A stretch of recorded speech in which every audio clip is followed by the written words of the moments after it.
Cronin Toyota and Cronin Nissan are honored to partner with Proudly We Served, as well as the continued support of our local active and retired military veterans across eastern Indiana.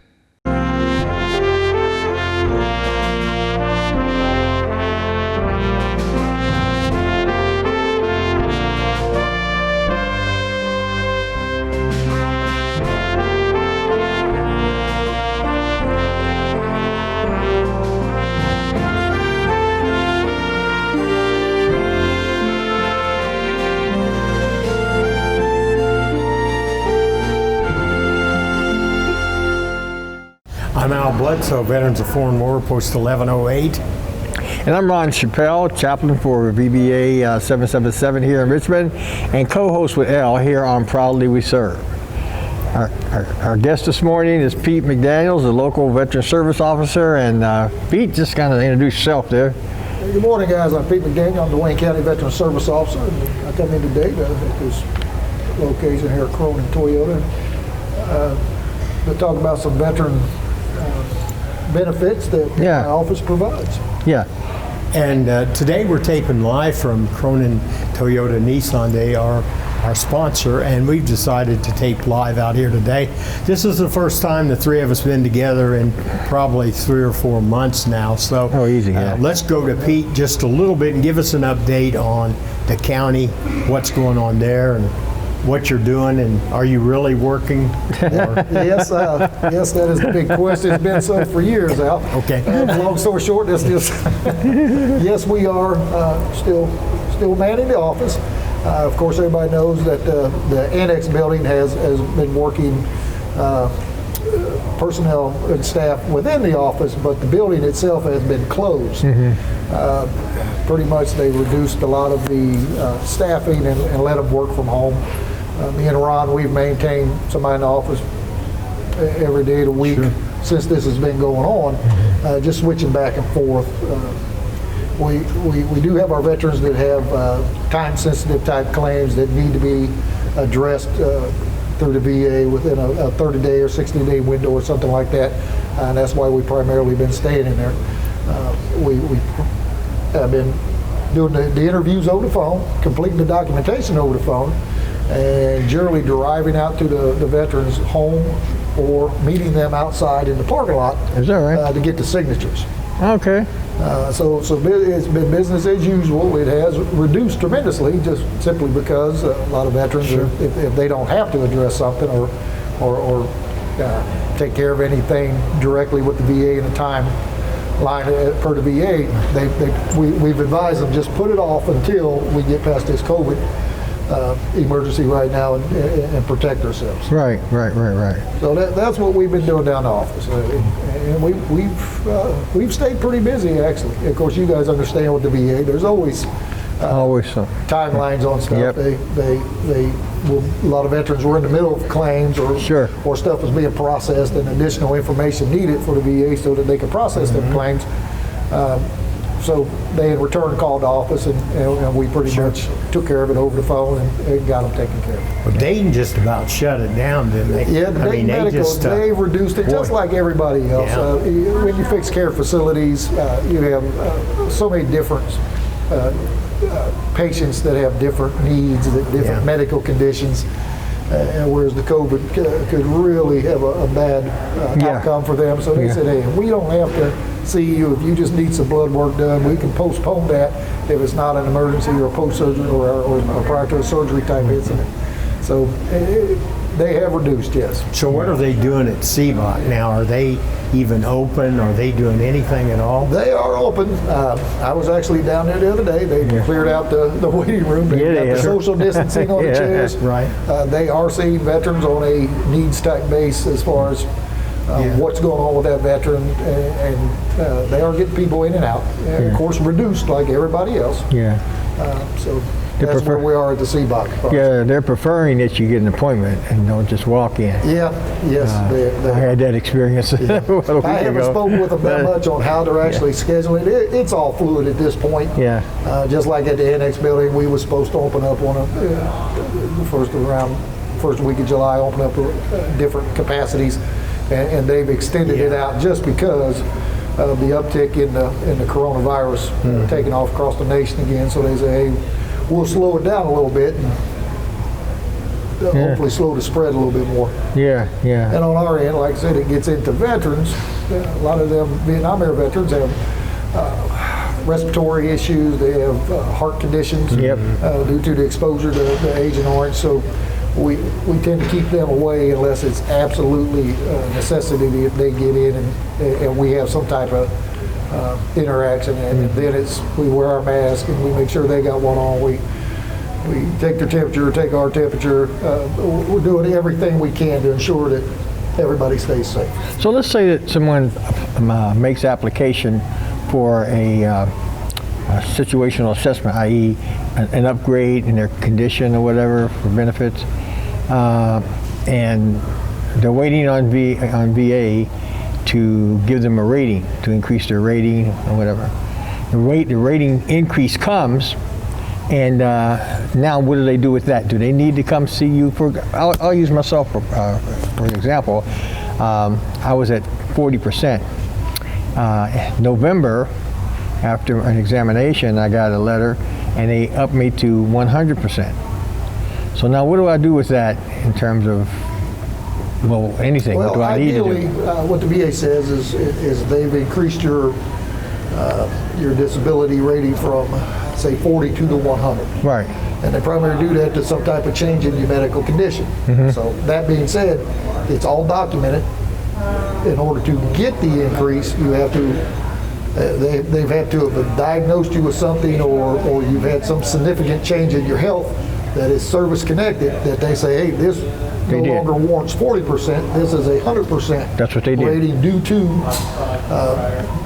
the disability itself. That's exactly what they And did. that's pretty much the way it is. They just send you a nice little letter that says, hey, you've been increased from this to this, and get a hold of us if you have any problems. Well, I got the letter, and then the next month, I looked and I had this deposit in the bank, and I said, well, that was fast, man. And that's generally you'll get the deposit prior to getting, and I have more veterans come to the office and say, hey, I got this money in my bank account. I'm not sure where it come from. And I explained to them that the claims processor that will look everything over and verify everything and submit the claim and process it, and the reviewer says, yes, that's correct. We've increased Mr. Sharp, or we've increased the claim. He hits a button and basically finance, it's all electronic. Right. It goes like that. Now the letters are generated through somewhere else. Right. So and it takes them a little bit longer. So the money gets deposited generally first, and then will come the letter that says, hey, you've been awarded this. Yeah, okay. Does that make sense? Makes sense. And that'll stay on the way it is until they make a proposal to reduce. Now that I think about it, I think that's exactly what happened. And when they make a proposal to reduce, they'll say, hey, look, we see your condition has gotten better. We see you are improving. So therefore, we are proposing to reduce your 100%, either back down to the original 40 or somewhere in between due to the residuals of that problem. Right. And they say, this is what we're going to do. This will be your new percentage effective this day. Right. And they'll generally give you 30 days to say, hey, I don't agree with that. I'm not cured. The doctors are still working on me, and follow up with them. And that's how it either reverts back or it stays the same. Well, mine said permanent. When That's it what it says said. Permanent, like I said, depending on the disease or From Agent Orange, the Vietnam. problems you've got going on, sometimes they are permanent. And when they say permanent total, that just means what it is. It's permanent. It's as if you lost a leg or an arm. It's not going away. You get a rating on a missing limb, they say, well, you lost your left leg. You're getting 50% disability for that leg, and it's permanent total because we know it's never coming back. Now, say a lot of guys get, say, some type of cancer. They get skin cancer or something along that line. VA say, look, here's your rating. We're increasing. You now have skin cancer. They go in, they get the skin cancer removed. The doctor comes back, says you're all clear, everything's good. The VA says, okay, well, you had skin cancer, and we rated it at this amount, but now you're cured, so you're going back to the original. But while the disease is active or the residuals from the injury is active, the VA covers them. Are they actively checking people for the virus? I mean, at the Dayton VA, can you go there and get a COVID test now? I have no idea. I don't know how they're actually doing their testing. Yeah. It's the same as everything else. They're working on reduced visitations. Yeah. So who they're testing, how they're testing, I don't know. Well, the CBOC is doing some testing. It's not in depth, but they do the initial COVID screening.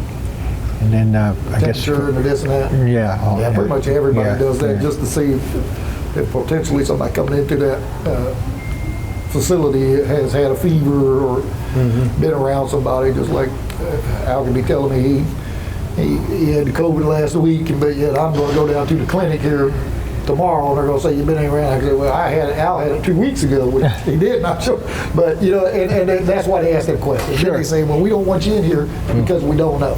Right, exactly. And that's pretty much the way every place does it. Do they have a way of testing to see if you've had it? Is there a test? I think they've got the antibody test going on out there. As far as the VA, I don't know.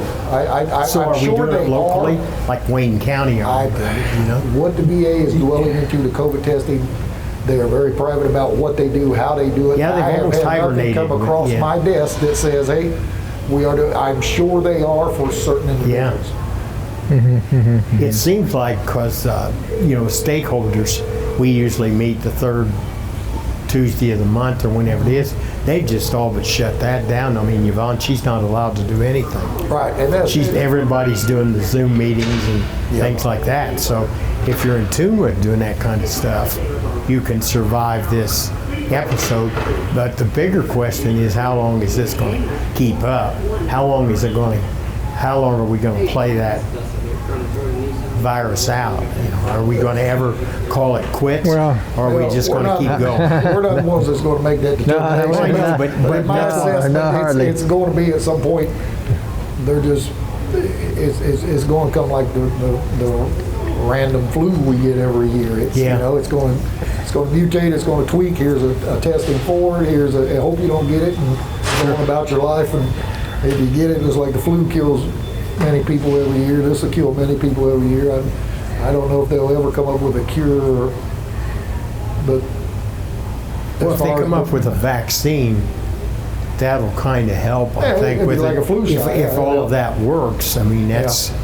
But this stuff is more screwy than anything I've ever seen. Well, but it's through a wrench in the system. It's something we haven't encountered before. Yeah. But it's got to be. It's like everything. It's fluid, and America's moving with it, and we're doing the best we can. And you can't fight Mother Nature. So I'm a veteran out here, and should I expect more attention to me in regards to this issue?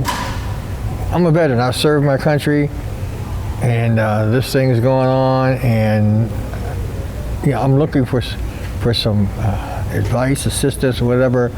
Should my country be more concerned about me because I've served? Should they provide some immediate access or whatever testing? And I'm just throwing this out here because I'm sure there are people sitting out there feeling that way or thinking that way. You know what I'm saying? This comes down to we're all Americans, and this is the United States, and we will basically give everybody within the VA system, yes, veterans take preference. I mean, we have a lot of benefits as veterans. When it comes to something as a national health emergency like this, we're all in the melting pot together. So is one group going to be given specific attention than the other? I don't think so. I wouldn't think it would be right. But should we ensure that the VA provides just as much or just as good as testing as any private medical out there? Yes, we all should be held to a standard of we get the same medical care through the VA system that everybody else on the street gets.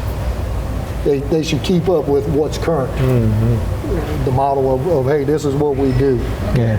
And the VA generally does, and they have a very good medical system. So I think that. But we have such wide swings, though, because we started out that this thing attacked the elderly, and that's kind of how it did, and it was worse for the elderly.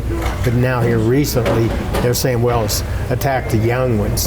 So what we're crossing back. My opinion on that is it attacked the elderly first because it was the onset. Nobody was familiar about it. Sure. everybody kind of, a lot of younger ones that didn't get it.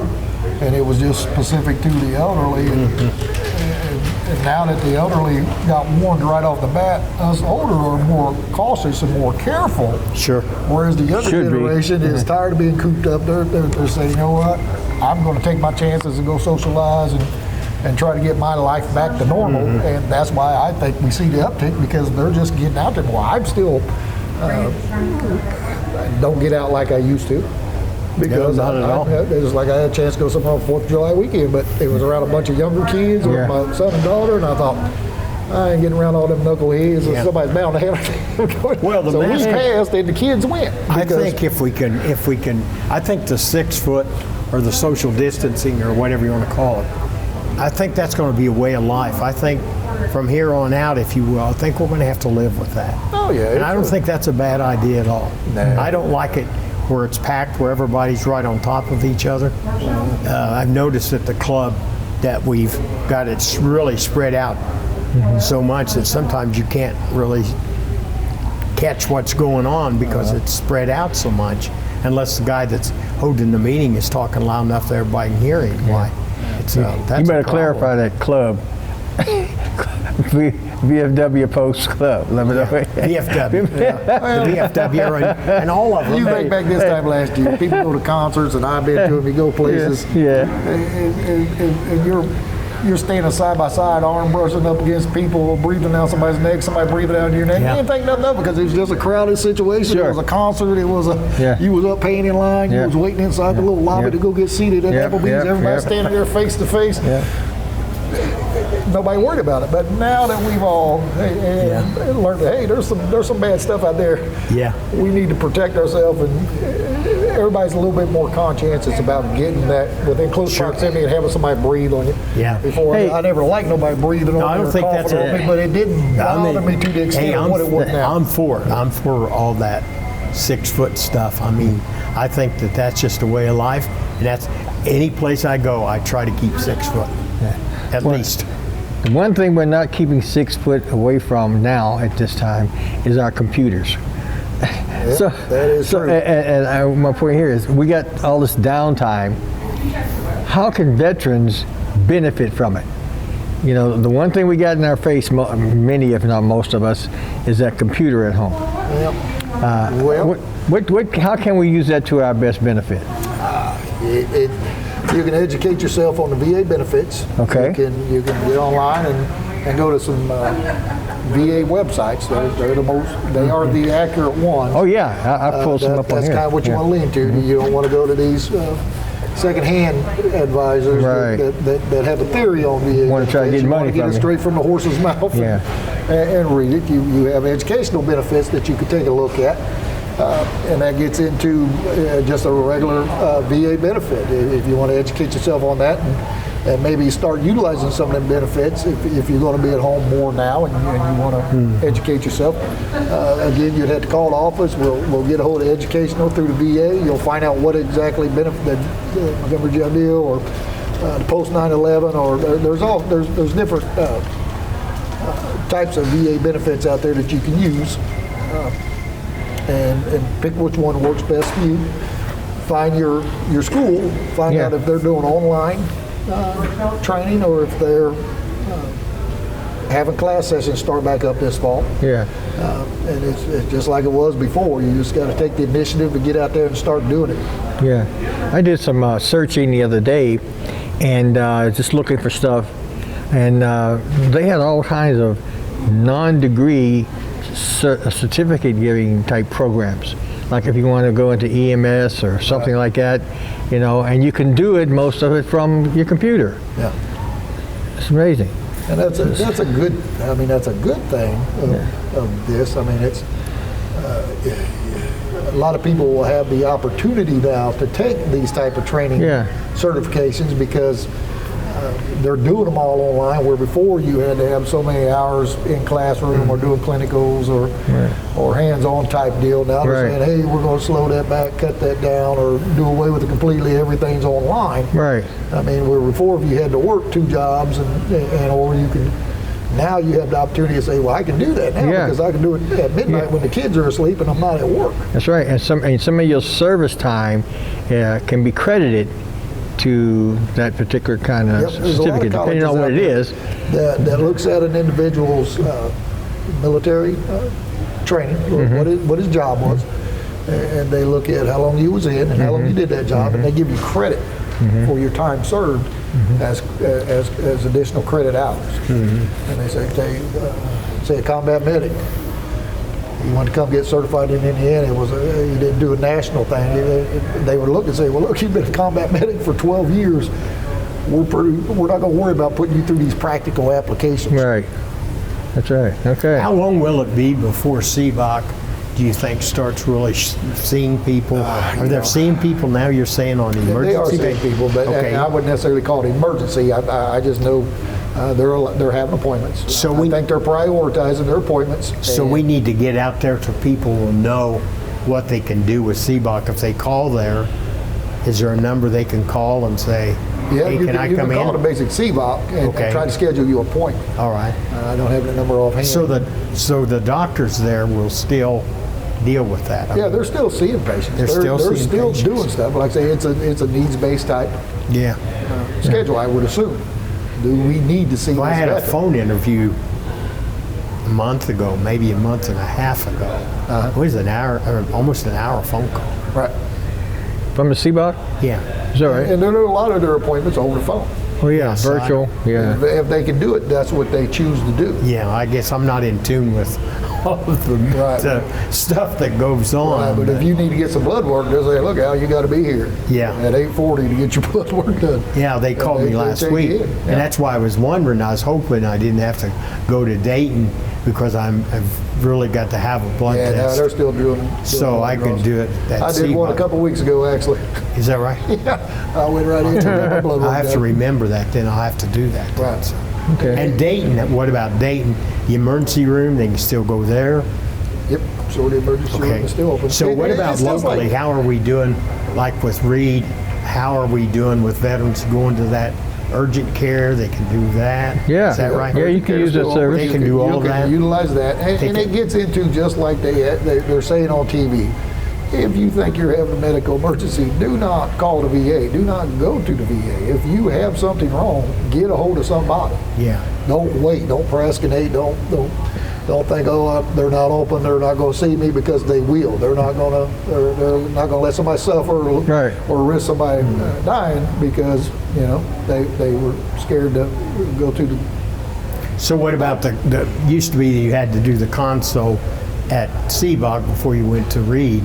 So is that wavered now? You can just no, you can't go just go to Reed. You still have to have approval. Remember, the VA is a medical provider, not an insurance company. And they're quick to say that. They say, look, we provide medical care. We're not an insurance provider. Okay. We'll take care of you if we can take care of you. If we can't take care of you, we will outsource you and send you to somebody that can. Yeah, they'll ask you to read because if I've gone there, they'll ask me who's paying for this. Right. VA, whatever, and if you get your card, you throw your card on them, and you're good to go. That's where a mistake people make sometimes. They say, well, VA's paying. The VA come back and say, well, no, we're not paying because that wasn't a life-threatening emergency. Right. You did not contact us. We could have took care of that acid reflux or whatever. Now, if you're having a true emergency where and it's stated clearly, why are you in the ER?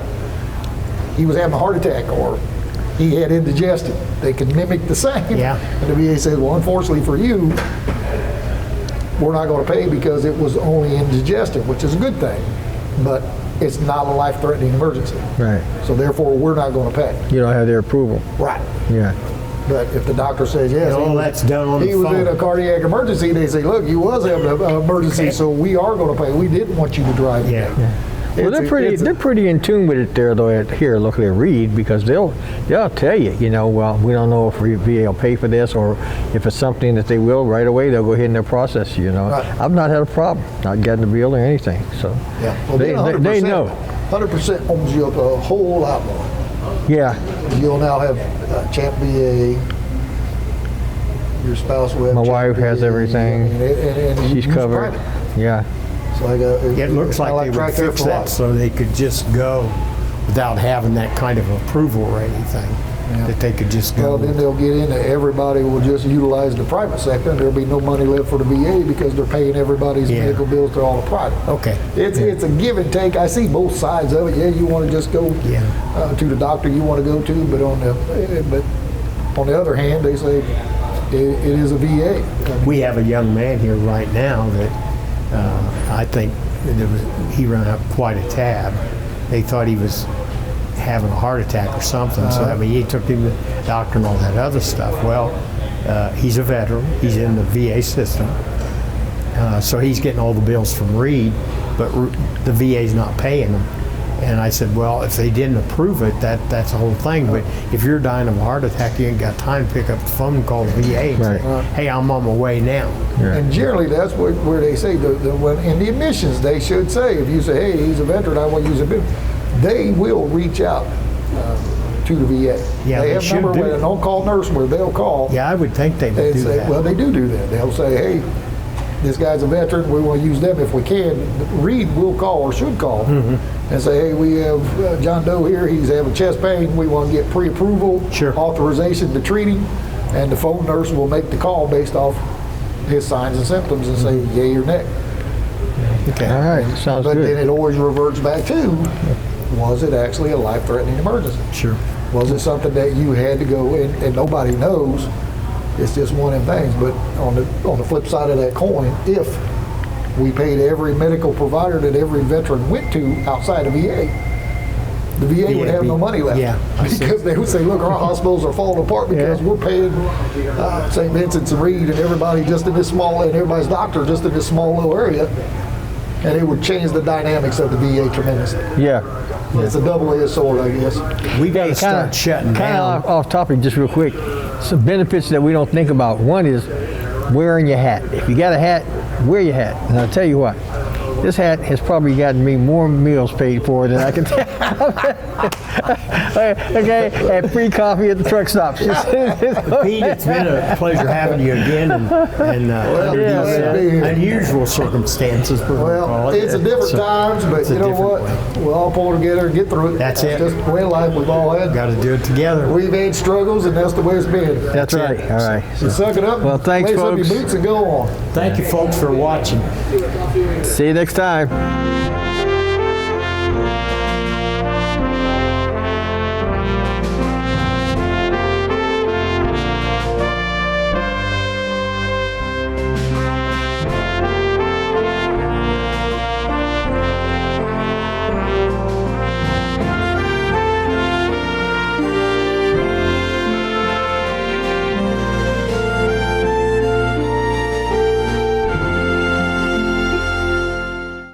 Cronin Toyota and Cronin Nissan are honored to partner with Proudly We Served, as well as the continued support of our local active and retired military veterans across eastern Indiana.